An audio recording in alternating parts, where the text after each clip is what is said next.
Here's a question we were wondering today. Who in Donald Trump's orbit is not working with federal prosecutors? In addition to the news that federal prosecutors in New York have given immunity to longtime Trump Organization CFO Alan Weisselberg just yesterday, David Pecker, the chairman of American Media Inc., which publishes a National Enquirer, was also granted immunity.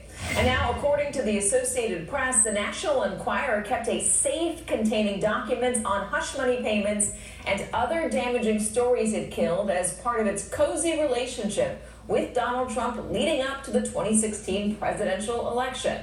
But, the report says, after the Wall Street Journal initially published the first details of Playboy model Karen McDougal's catch and kill deal shortly before the 2016 election, those assets became a liability. Fearful that the documents might be used against American media, Pecker and the company's chief content officer, Dylan Howard, removed them from the safe in the weeks before Trump's inauguration, according to one person directly familiar with the events. The AP was not able to determine what happened to those documents, but we're wondering, what else does David Pecker know? Joining me, former senior vice president of American Media Inc., Stu Zakim. That's not him. That's Daily Beast White House reporter Asawin Subsang. That is Stu right there. Gentlemen, welcome. Thank you. So the AP report is suggesting that there was this big vault, and all of the information, the catch and kills, the negative stories about Trump and others, but Trump went into this vault so that David Pecker could use it to his advantage. He could bend celebrities to help him with stories. What exactly did David Pecker want out of Donald Trump? Well, first he wanted the access of being friends with Trump is. Pecker likes to surround himself, and always has, with powerful players. It puts him in that role, and that's where he sees himself. So when they first became friends in the 80s, they were both powerful players in their own world. Trump still in real estate. Pecker was running Hachette Media, which was a major publisher at the time. He got things that he wouldn't get, such as brush with fame. David likes to have that brush with fame, and as Trump's reputation grew through The Apprentice and all that, and he became a celebrity, they really bonded. They are very similar people. So Donald Trump running for president, and it going well. I mean, the deal started, I guess, in 2015, but it going well, and him leading in the polls and him winning primaries as time went on. It seemed like the more that they could do to help Donald Trump, the better it would be for David Pecker. In fact, we can put this up on our giant screen here. Mm-hmm. David Pecker and the National Enquirer released story after story about Hillary Clinton, negative story after story about Hillary Clinton. She failed a secret FBI lie detector. She gained 103 pounds.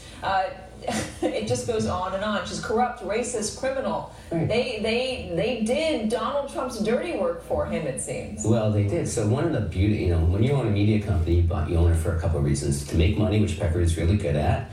To have influence over public opinion, what people think. And looking at that wall of covers, when you look at a newsstand, imagine if you're at an airport or a train station, and AMI owns a vast properties, all in the celebrity category. So you walk by, you're going to see those images one after another. You saw them a second ago. You get the idea. It's going to make an impression on your mind. Whatever, you don't have to pick up the issue and read it. You're just getting this message that's communicated by those covers. They knew that just a cover alone was enough to send a signal. Yes. Let's listen to Michael Cohen also when talking about the relationship that Donald Trump and he had with David Pecker.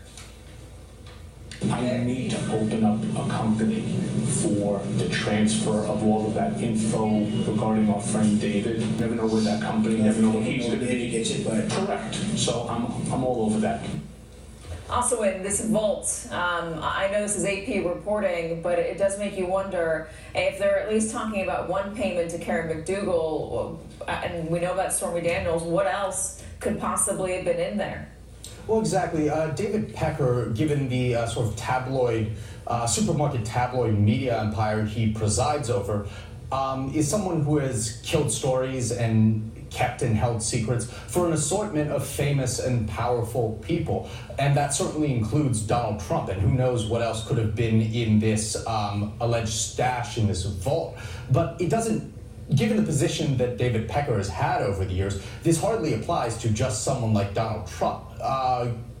Because of the perch he has given American media, the National Enquirer, David Pecker has held and kept secrets and killed stories, not just for people such as Republican President Donald J. Trump, but also Democratic Hollywood power player and Hillary Clinton's superfan, Ari Emanuel, as we reported at the Daily Beast earlier this month.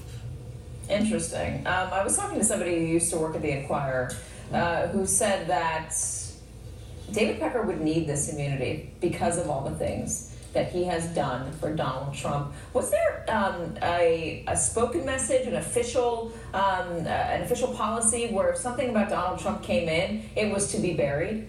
Well, I haven't been here in a while, so I can't speak to that point specifically, but they've had a relationship for years. Looking at all the facts, it wouldn't be hard to assume that did happen. Maybe not in writing, maybe it was implicit, but I'm sure somewhere along the way that message was delivered. Also, when he's got immunity, what do you expect to happen?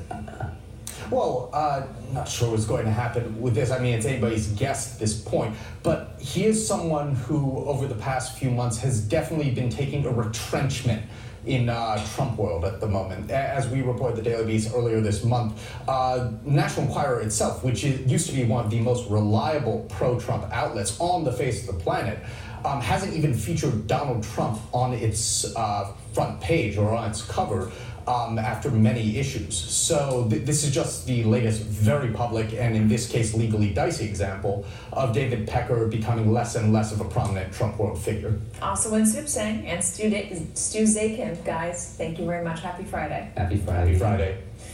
Up next.